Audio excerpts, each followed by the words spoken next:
what I've been doing, which is also, of course, what Scoop has been doing. We'll let you get in, get situated.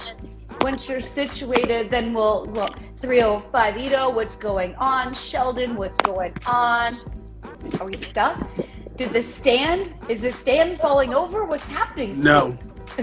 I had it perfectly. And? Saturday. I was on television.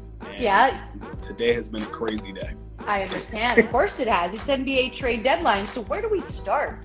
Everybody, welcome Scoop to the room. You should be following him already. I always tag him. He was also an amazing guest on my podcast, At Least an Experience. You can learn his story, which was incredible. I should repost that today for Throwback Thursday, which I think I will. Please, so Scoop, today was a big day, okay? We predicted a lot of moves today. Mm-hmm. I want you to tell me what moves you like the most and what moves you just thought were unnecessary. I thought the Chicago Bulls did a great job today in getting Nikola Vucevic, specifically because you're able to kind of fortify. I've been using that word a lot this week. I have to find another word, but it happens. We go through this. I know the feeling where you're like, you grab onto a new word and then you start realizing, like, why can't I just find another one right now? Yes, but I think that the Bulls definitely added a piece with Nikola Vucevic because they were lacking a big man of dominance. In the Eastern Conference. I thought that was a good move, specifically because Zach LaVine has been playing all-star caliber basketball this season. And I think that he needs help. He needs help. Larry Markkinen, Zach LaVine, and Kobe White are in a good situation. And you look at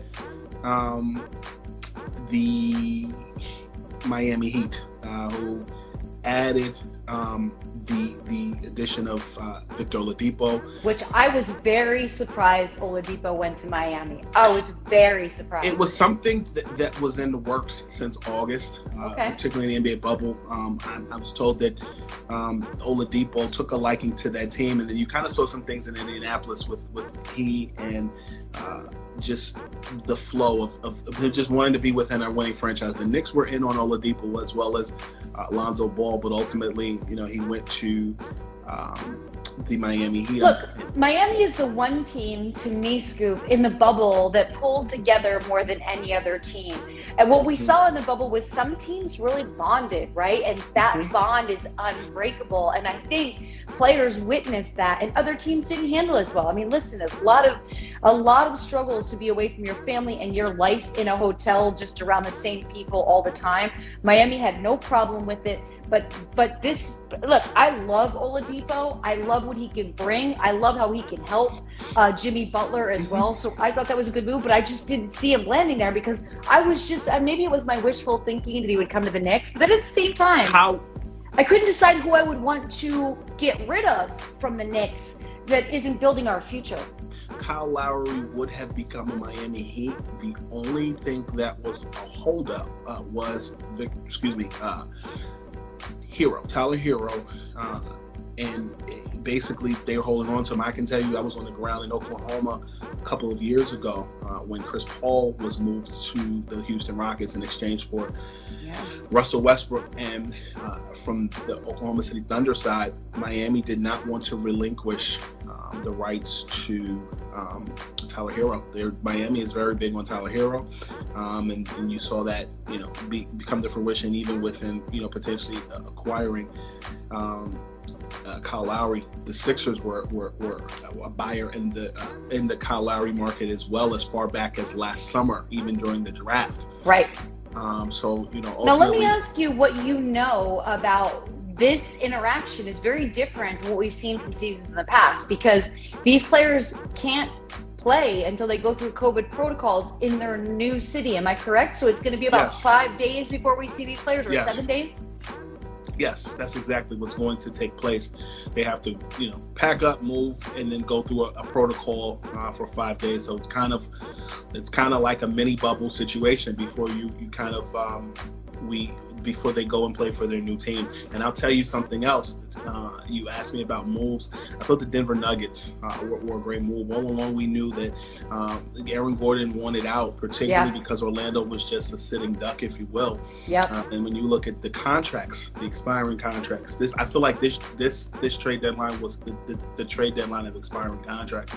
It was because Gary Harris and as well as a few other pieces within Denver had those expired contracts. You heard Bo's name a lot, but ultimately, he stays. But when you look at Aaron Gordon, he's in a situation where it makes Denver a team with more fluidity that can get to the basket, and Jamal Murray gets help. I also think that Powell going to the Portland Trail Blazers is quite an underrated move as well. I agree with that one as well. Now, what do you think is going to take place with Drummond? I mean, is he going to be a buyout situation on his contract? Yeah, at this point, leading into the trade deadline, everything that I had heard was simply that Cleveland was looking for at least 2 picks, or at least a guaranteed first rounder in this situation. And when you look at Cleveland, and they stood pat, but they don't have to offer him a buyout. I think they will, but I also will add that while everybody thinks that the Nets and the Lakers are the only team, with the addition of Rajon Rondo on the Clippers, I would not rule out an interest there, particularly because Tom has just asked about the Magic, and he said, they're going to be shorthanded. Yeah, you're going to have to look at any team that has made a group of moves. Like if your team made 1 move versus 3 moves, there's going to be this COVID protocol period. And it is something to think about for the betting lines at Bovada for the next week or so. Now, it provides an opportunity for young players that haven't been getting many minutes to go out there and play their hearts out without defenders really knowing how to game plan. It does add to a little bit of betting chaos, because you could be concerned with big players moving who normally add in 25 to 30 points a night not playing, that maybe some of these totals this week could go to the under, right? Whereas we've seen nothing but scoring, but if some of these players are out of the mix altogether with their little mini vacation waiting to go through protocols, then we may see a little bit less scoring, unless it's those young bench players that go out there and get it done. And Lisa, you bring up a good point, particularly because when you looked at that Jazz Nets game last night, I think you're going to run into a similar situation like that, where there was no Harden, there was no Kyrie Irving, there was no Kevin Durant is still out, but you saw Alize Johnson come in and drop at least 20 and 15 last night for Brooklyn. And I think you're going to see similar situation with whomever the Orlando Magic plays. I mean, when you sit, you really think about it. You look at the Houston Rockets. John Wall will not get a buyout. He will remain with the Rockets. It's a lot of money to give up, but you look at what they gave up to get James Harden. I feel like they're probably setting up for a bigger move. But right now, I got one right here. My friend Unclear says he hasn't watched as much NBA since COVID. It's so different. Here's what I have to say to Unclear.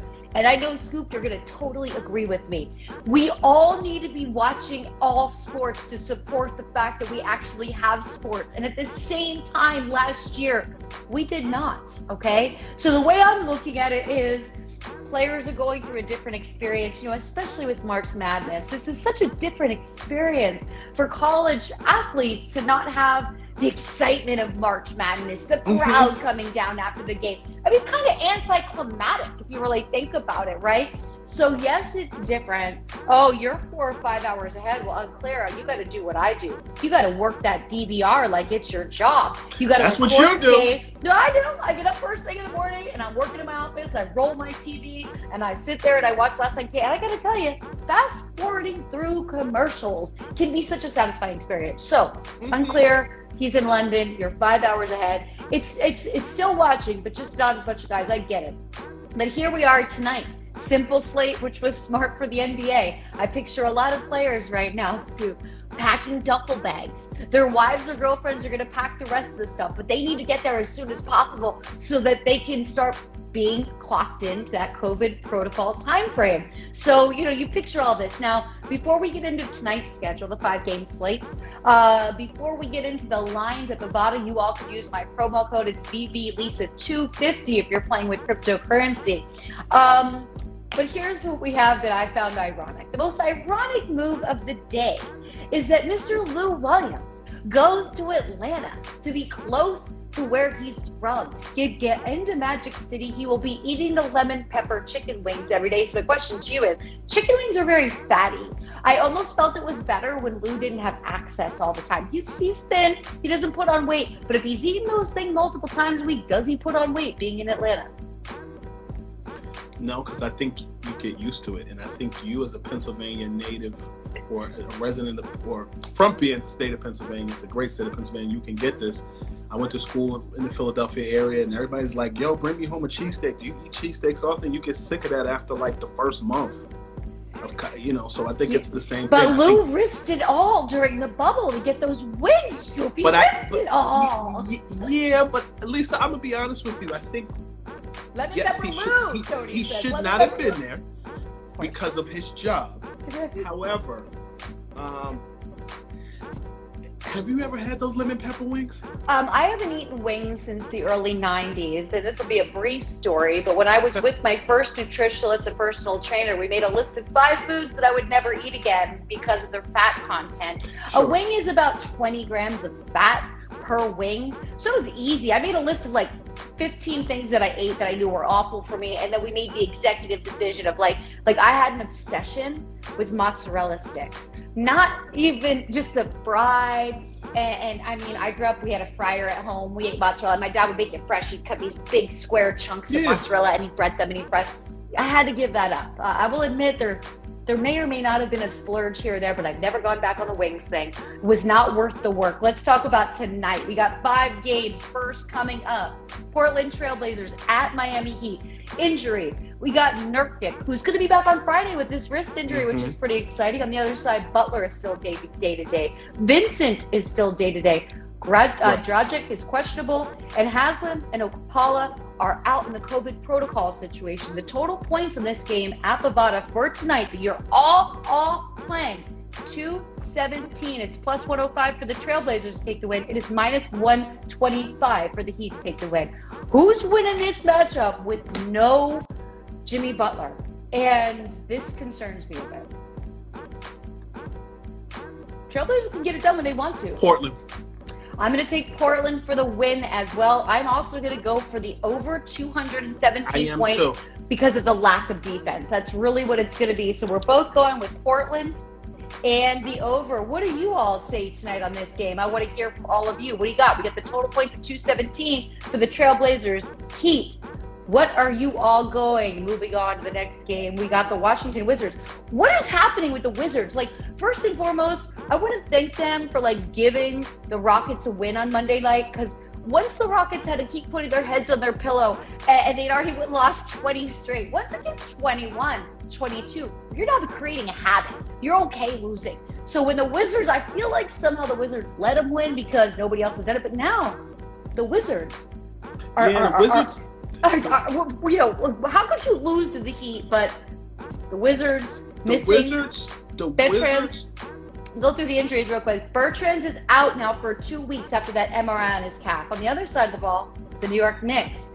Bullock is day-to-day. Payton is day-to-day. Noel is day-to-day. Rose is still, I read a great story on him about how COVID affected him. Again, interesting to see how other players are affected, but it was really tough on Derrick Rose. And I'm afraid that this might slow him down a little bit for the remaining of the season, because I do believe in the NFL, Cam Newton's season was predicted by him having COVID. We threw him back out on the field in 2 weeks, when I've had friends that had it and said 3 months later they were still a little bit tired, that just not feeling themselves yet. So I do worry about Rose moving forward with being able to play full minutes and everything else. But let's talk about what you were going to say about the Wizards. No, I think the Wizards have had some good games. I think if they got a back-to-back matchup with the Knicks, I think they're going to go 1-1. I do too. We're seeing this a lot in these back-to-back games, right? It's like baseball. So incredible, especially with, and it is very similar to baseball because we're seeing players play one night and rest the next. Very similar to a baseball lineup. So you can't look at a game on Tuesday and then decide not to look at the news for the Wednesday game, find out 2 key elements are missing, and think the game's going to be the same. This is one of the higher totals on the board tonight. The total for the Wizards-Knicks game is 224 at Bovada. It's plus 135 for the Wizards to take the win. It's minus 155 for the Knicks to take the win. Yeah, I have the Wizards tonight. I do too. I have the Wizards tonight. I have the Knicks the next night. Yep. What do we think about this high total? I think it's inching up to be a little bit suspect. I mean, look, Wizards are playing great defense. We still have a lot of young players, even though I did go through that lineup of missing elements for the Wizards. My word of the week must be element. I said it 3 times already. You said element. I said fortify. Right, for both of these things, these words, we both need to like remind each other. Like, I'll give you my word, pass it off. Hopefully, I'll take fortify from you. But it doesn't concern me for the young shooters with the Knicks. So, do we think this game goes over the total points? I have the under for the Wizards win. I'm right there with you. I'm right there with you because it is going to be a back-to-back, because it is going to be why fight so hard right now. Next up on this slate, we've got Unclear says, I'm taking the Wizards. We're both taking the Wizards. Next up is the Clippers at the San Antonio Spurs. It's 222.5 at Bovada. It's minus 240 for the Clips. It's plus 200 for the Spurs to take the win. The Clips are missing Beverly with the knee. Ibaka is out on the other side of the ball for the Spurs. They've got Diop's hamstring out. Lonnie Walker is out. And so I think we're going to see a pretty even game here, but I do think the Clippers could take the win. Yeah, I think the Clippers are going to take the win too. I think that when you look at even in their level of hurt, Kawhi isn't out, correct? Paul George isn't out, correct? Nope, they're not. Nope. Yeah. With those 2 in, I do think it could be Clippers take the win, and we go for the total points over at Bovada. Hey, Lisa, that's a fortified win. Fortified win. I like every element in it, baby. Let's go to the film. What are you all saying out there? Okay, no, Clippers got it. Okay, we got some Clips and the over. Tom says, Tom, thanks so much for chiming in with me and Scoop. We appreciate it. The Sixers at the Los Angeles Lakers. These are all games that if you would have presented them to me a month ago, they would have been so exciting. But what is exciting about a game with no LeBron, no Anthony Davis, no Joel Embiid? Danny Green is out with the hip.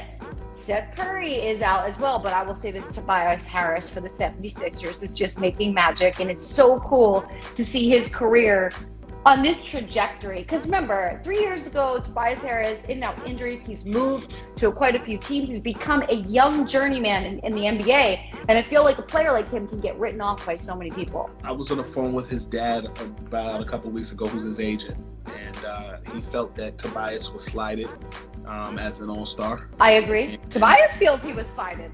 That's all he's been saying. It's like Tobias Harris and his dad / agent Terrell Harris have started a marketing campaign of Tobias Harris got snubbed, and he's shown why. And to be honest with you, objectively speaking, if I'm Tobias, I'd rather be an NBA champion than be an all-star. Yeah, and it's not only that. There's no doubt he could still be Tobias Harris, an all-star next year. But for me, if I was a player in this unusual season with all the extra protocols, I wouldn't even really wanted to be involved, right? I'm risking the rest of my season for going. This isn't the year I want to go to the all-star game. Now, Tobias gets the nomination next year. He gets to go in a more normal setting. He gets to feel the crowd noise, and all this washes away. So that's what we got to hope happens. But in this matchup, the Sixers at the Lakers, who's going to pull out the win? The total points right now for this game is 215.5. So the books are adjusting to the playmakers not being on the court. It's minus 225 for the Sixers to take the win and plus 185 for the Lakers to take the win. No, that sounds about right. I think I'm going for the Sixers in this one. I agree with you. I still think they have enough pieces. This is what we thought in the beginning of the season for the Lakers.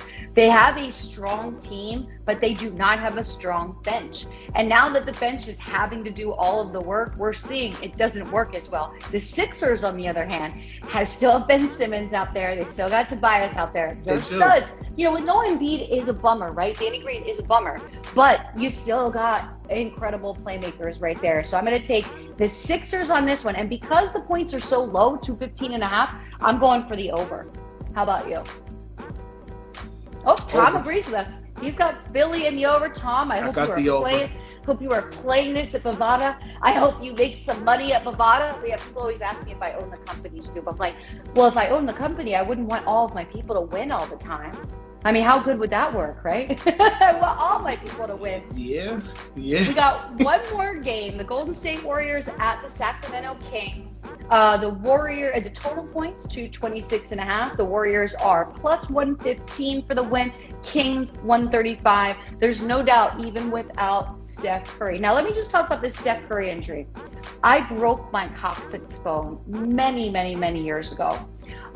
It took a year to heal, and still when I sit for too long, like if I'm on a really long flight, I'll have to like move around. It's one of the bones in your body that actually never heals. This is a tough injury. Steph's gonna have to get used to the pain. It will only bother him when he falls back on it, right? Because each time you but for that first year, 6 months, I took an inflatable donut with me everywhere I went and sat on it, because you don't want to put pressure on that bone. So I will say this is going to be a problem for the Warriors for a little bit of time. On the other side of the ball, Wright is day to day, because he just came in from the Pistons, so he'll be waiting it out. And then Ramsey and Bagley are out. There's no way I believe the Sacramento Kings can win this game. None. I got the Warriors. Yeah.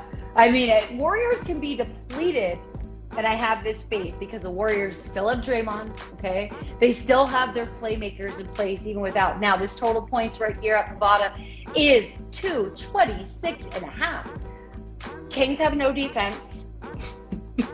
So this is why Lisa, we have more defense than the Kings right now. I agree with you. Oh, Tom is going Warriors in the under. I think Scoop and I are on the high-scoring affair. Steph better get those inflatable donuts ready then. Well, here's the thing, Unclear.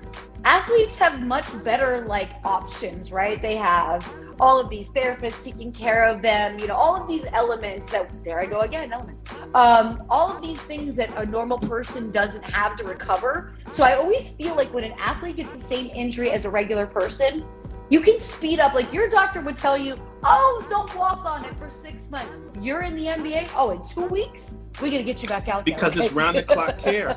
Yes. It's round the clock care, and that's their job. Yes. I tore my ACL some years ago. It took about a year in a basketball game.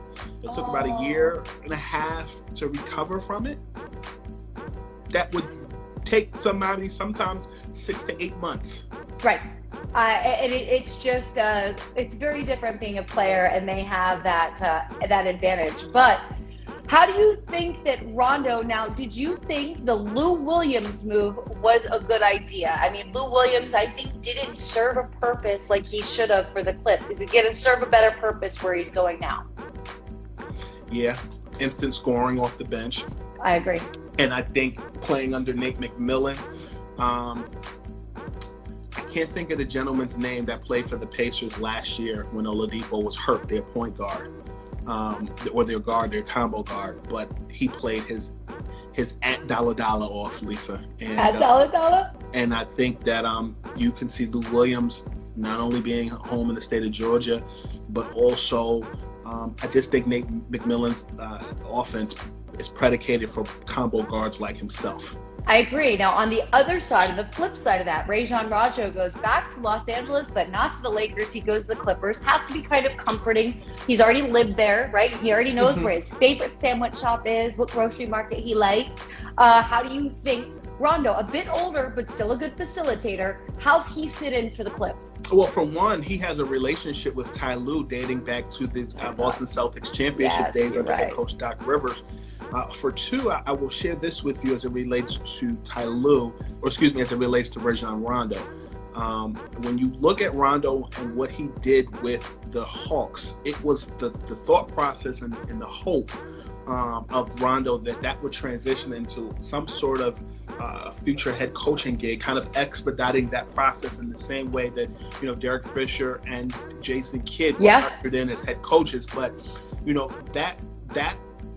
they switched coaches, so I know that Lloyd Pierce and Rondo may have had one thing, and then kind of just the Clippers were a team actually that Bovada heavily predicted were in the top 3 of teams that were suiting him in the offseason. It was, if you remember, it was either resigning with the Lakers, signing with the Clippers, going to Boston, or signing with Atlanta. And he chose the 2-year deal because it was guaranteed, and he went to Atlanta. Sure. Coming into a situation with the Clippers, it kind of takes some pressure. You have some combo guards that aren't heady point guards that can run the offense under Ty Lue the way that it needs to be run. And I think the familiarity under Ty Lue is going to be quite beneficial for Rajon Rondo and the Clippers. And many people think or thought going into the season that it was a Lakers championship to win. Well, the Clippers are saying it's a big, rich town. Yeah, and I think you're so right.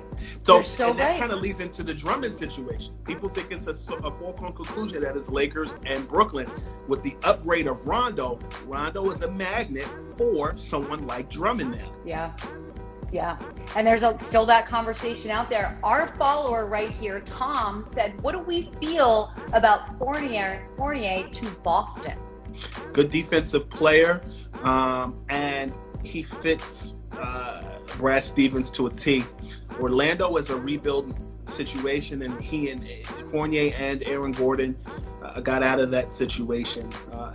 And it's a good element of talent to be under in Boston. So I love it so much. I like Fournier in Boston. Short answer. Redick going to the Mavs. How do you feel about this move? It toughens up. It toughens Dallas immensely in a way that reminds me so much of Milwaukee. Mm-hmm. When you look at the Dallas Mavericks, everybody talks about Luka. Luka draws the double team and can kick it out. But also when you look at the offseason when they brought in the brother, James, what is it, James the third? I can't think of his name. The guy with all the tattoos. I'm running on like 3 hours of sleep. But when you bring in guys like that in comparison to like when Milwaukee brought in the guy from Houston, you bring in defensive stoppers. Are you talking about Tim Hardaway Jr.? Are you talking about Josh Richardson, Dorian Finley-Smith, J.J. Redick, Trey Burke, Jalen Brunson, Tyler? None of them. But this is what I'll say. I believe that bringing in someone of J.J. Redick's caliber does 2 things. One, Luka Doncic is going to have a field day, drawing double teams, kicking out to the corner. Number 2, J.J. has that 3-point shot, just beautiful. I agree, and I also think Philadelphia should have never given him up. Philadelphia decided a couple of off seasons ago to either sign Tobias Harris, not sign J.J. Redick, not sign Jimmy Butler. But you know what? I don't think J.J. would have been as good of a fit there. Like, here's what I think J.J. also brings to the Mavericks. He brings this veteran, journeyman career in the NBA to a lot of young players who I think are willing to be sponges. When you look at the personalities in Philadelphia, which are very different, see, Tobias fits perfectly because he's so neutral, right? He's not a real... he doesn't have that whole celebrity thing going on. Ben Simmons has it, Joel Embiid has it. Like, that's a lot to manage personality-wise. Tobias really fits in there. For JJ, he may have been annoying, right? He's just such a grinder, doesn't want players taking rest days. He's just such a hard worker and always has been. And I think that he may have been, burnt by maybe what he'd consider, I'm not saying it's true, but he keeps consider laziness. He doesn't want to see laziness. That's one thing you hear in his message when he does a post-game presser and you have to read between the lines. Like, he's not calling out his team, but he's kind of calling out his team for being lazy in a sense, So I see him going there, and I think who he's going to be working with is going to be incredible. And also, we got to always shout out Mark Cuban, the owner That's of the my Mavericks, dude. who took in Delonte West, who was found on the street 6 months ago. And now he has gone through recovery at a horse ranch. He is now working at that ranch. We don't talk about these stories enough, but so J.J. Redick goes to rub elbows with someone as powerful as I believe Mark Cuban is, as what an inspirational human he is, and a reminder that he went back and got a player that he no longer had contact with and really changed his life. Was powerful to watch. So I think JJ is going to do really, really well there. You guys all know we are about to head out of here, but somebody's trying to use a Visa gift card. I don't think that ever works. You know what I'm saying? I just don't think it ever. But Scoop, what game are you looking forward to watching the most tonight? I mean, I would have said a month or two ago it would have been the Sixers, Lakers. I may have even stayed up late because I don't have to get up super early tomorrow. That's a blessing.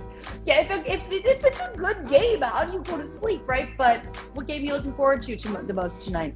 I like the Portland game. I agree.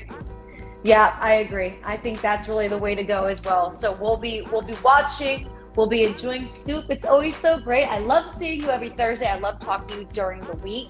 And everybody, don't forget to follow Bovada. Don't forget to use my promo code BBLisa250. And don't forget to follow Scoop B, and especially on Twitter and Instagram. But on Twitter, you're able to really put out more stories. You have a lot of interviews. You have a lot of great clips, a lot of good information. So those of you who really want to see what went down in the past 24 hours in the NBA trade deadline, I advise you to go to Scoop B's Twitter timeline and do yourself a little bit of reading. That's what they have to do. Yes, ma'am. And you got to check out Lisa Ann, too. She's the legend. Yeah, I do all right. Dame Dollar, that's right. We love Dame. That. Have a great rest of your day, everybody. Thanks so much for joining us. And thanks, Scoop. See you later. Bye, Lisa. Bye.